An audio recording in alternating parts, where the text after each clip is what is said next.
بسم الله والصلاة والسلام على رسول الله صلى الله عليه وسلم. كنت يوم من الأيام أقرأ الإمام ابن القيم رحمه الله تعالى وهو يتكلم عن كسار القلب وسجوده. جميع يدرك أن الجسد يسجد، أما أن يكون القلب ساجد. كيف يكون القلب ساجدا؟ السجود عند هذا الإمام الحبر ابن القيم رحمه الله تعالى هو خضوعه، أن يسبقك انكسارا وذلا وافتقارا وحبا وتعظيما لله قبل أن يخر الجسد إلى الأرض.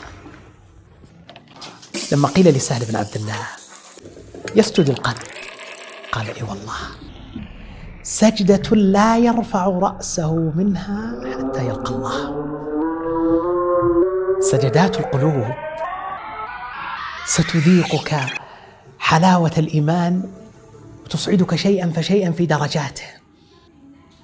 ولذلك النبي صلى الله عليه وسلم ينبئك أنك أقرب ما تكون من ربك وأنت ساجد، حينما تضع الجبين على الأرض وقد